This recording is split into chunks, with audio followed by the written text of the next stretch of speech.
Hi friends, మన channel పేరు అనేది చిల్ బ్రో నుండి చిల్ గురు తెలుగుకి అనేది మార్చా. మన వీడియోస్ అనేది మిస్ కాకుండా ఉండే ప్రతి వీక్లీ ఫ్రైడే అనేది కంపల్సరీగా వదులుతాను.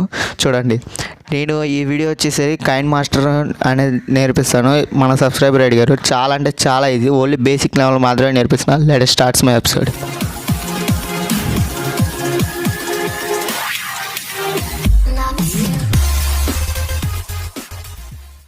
సో ఫ్రెండ్స్, నేను ఈ కైన్మాస్టర్ యాప్ అనేది వాటర్ మార్క్ లేకుండా ఎడిట్ చేస్తున్నా. మీకు ఈ యాప్ కావాలంటే నేను డిస్క్రిప్షన్లో లింక్లో వేసేసి చూడండి. ఫస్ట్ అనేది యాప్ ఓపెన్ చేస్తే మనకి ఇంటర్ఫేస్ ఎలా ఉంటుంది. మధ్యలో ప్లస్ సింబల్ ఉంది చూసారా, దాన్ని క్లిక్ చేస్తే 3 షేప్స్ వస్తాయి: ల్యాండ్స్కేప్, పోర్టబుల్ అండ్ బాక్స్. నేను ల్యాండ్స్కేప్ తీసుకున్నా. చూడండి, ల్యాండ్స్కేప్లో నేను సింపుల్ ఎడిటింగ్ ఎలా నేర్పిస్తాను చూడండి. ఫస్ట్ అనేది మీడియా అనేది ఓన్లీ 1 లేయర్. ఫస్ట్ ఉంది చూసారా, దాన్ని నొక్కండి. నొక్కినాక మనం ప్లెయిన్ వీడియోస్ ఫిల్టర్ చేసుకోవాలంటే వీడియోస్ తీసుకోండి, ఆర్ మీరు లేయర్స్ ఫొటోస్ యాడ్ చేసుకోవాలంటే ప్లెయిన్ కలర్ మాత్రమే తీసుకోండి. మనం ప్లెయిన్ కలర్ తీసుకున్నాం. ప్లెయిన్ కలర్ చుట్టూ ఎల్లో ఉంది చూసారా, దాన్ని రైట్ సైడ్ అనేది డ్రాగ్ చేసి ఎన్ని నిమిషాలు కావాలంటే అన్ని నిమిషాలు మనం డ్రాగ్ అనేది చేసుకోవచ్చు. నెక్స్ట్ లేయర్ అని ఉంది కదా, లేయర్లో మనకి ఎన్ని లేయర్స్ కావాలంటే అన్ని layers, effects, overall text, hand writing. నేను మీడియా తీసుకున్నా. మీడియా ఎందుకంటే మనం వీడియోస్ ఆర్ ఇమేజెస్ సెలెక్ట్ చేసుకోవచ్చు. నేను ఒక శాంపిల్ ఇమేజ్ అనేది సెలెక్ట్ చేసుకున్నా. చూడండి, నేను బేసిక్ లెవెల్ మాత్రమే నేర్పిస్తున్నాను. అలాగా ఇమేజ్ అనేది సేమ్ ఆ లేయర్ మీద క్లిక్ చేస్తే మనకి ఈ ఆప్షన్స్ వస్తాయి. ఇప్పుడు ట్రిమ్ ఆప్షన్ ఎందుకంటే మనకు వీడియో లెంత్ అయినా లేదా ఎడ్జెస్ ఆర్ స్టార్టింగ్ ఏమన్నా డిస్టర్బెన్స్ వచ్చినా స్ప్లిట్ చేసుకోవచ్చు అండ్ అడ్జస్ట్ చేసుకోవచ్చు.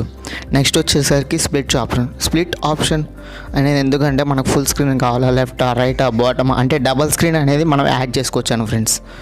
నెక్స్ట్ వచ్చేసరికి rotated left right up bottom ఎలా కావాలంటే అలా రొటేట్ చేయొచ్చు.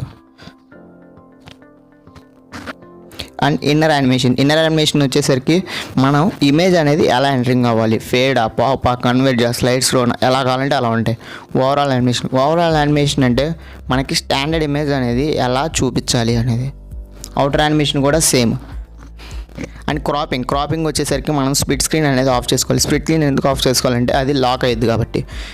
ఆఫ్ చేసుకుంటే మనకు ఎలా కావాలంటే అలా ఇమేజ్ అనేది క్రాప్ చేసుకో. మాస్క్ అనేది ఆన్ చేసుకొని దాదాపు చాలా రకాల షేప్లు ఉంటాయి.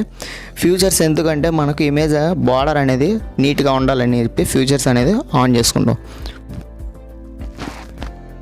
క్రాప్ చూసారా నేను ఎలా చేస్తున్నాను, మనం ఎలా కావాలంటే అలా చేసుకోవచ్చు. అండ్ ఆల్ఫాబెటిక్ చూడండి, ఆల్ఫాబెటిక్ అనేది మనం బ్యాక్గ్రౌండ్ అంటే వీడియో ఒక లైటింగ్ అలా పెట్టుకుంటాం కదా, అలా చూసుకోవచ్చు. అండ్ కలర్ ఫిల్టర్స్ వచ్చి మన ఇష్టం వచ్చినట్టు పెట్టుకోవచ్చు. అండ్ కలర్ అడ్జస్ట్మెంట్ అంటే బ్రైట్, సాచురేషన్, రిజల్యూషన్ ఈ 3 మన పర్ఫార్మెన్స్ని బట్టి మనం సెట్ చేసుకోవచ్చు. And blending option, overall multiple అంటే ఇప్పుడు స్ప్లిట్ స్క్రీన్, బ్లాక్ స్క్రీన్ పాటలు ఉంటాయి కదా, అట్లా అలా పెట్టుకొని ఈజీగా మనం వీడియో సాంగ్ అనేది తయారు చేసుకోవచ్చు.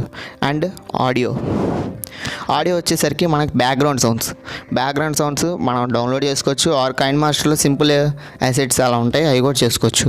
నేను వీడియో ఎడిట్ చేసేది కూడా దీనిలోనే, మొత్తం A to Z మొత్తం దీనిలోనే ఎడిట్ చేస్తాను. చూడండి, అలా వచ్చేసిద్ది లేయర్. అండ్ ఆడియో రికార్డింగ్ కూడా సేమ్ ఇంతే. ఆడియో రికార్డింగ్ స్టార్ట్ చేసుకుంటే రికార్డింగ్ అనేది స్టార్ట్ అయిపోతుంది. అండ్ పైన సింబల్ నొక్కితే ఎక్స్పోర్ట్ అవుద్ది. ఎక్స్పోర్ట్ అయ్యగానే షేర్ సింబల్ అని చూసారా, ఆ షేర్ సింబల్లో ఫుల్ హెచ్డి ఆర్ క్వాలిటీ అని ఉంటుంది. ఇది ఫ్రేమ్ రేట్ వచ్చి 30 పెట్టుకోండి, అంటే పిక్సెల్ లెక్క అని వస్తుంది. ఎక్స్పోర్ట్ నొక్కగానే ఎక్స్పోర్ట్ అయిపోతుంది. ఫ్రెండ్స్, మీకు ఈ వీడియో నచ్చినట్టయితే లైక్ చేయండి, సబ్స్క్రైబ్ చేయండి అండ్ పక్కన నా బెల్ ఐకాన్ క్లిక్ చేయండి. బెల్ ఐకాన్ క్లిక్ చేయడం వల్ల నేనేమన్నా లేటెస్ట్ వీడియోస్ పెడితే మీకు ముందుగా వస్తుంది. అండ్ లైక్ చేయడం వల్ల నాకు కొద్దిగా సపోర్ట్గా ఉంటుంది. కామెంట్ సెక్షన్లో కామెంట్ చేయండి.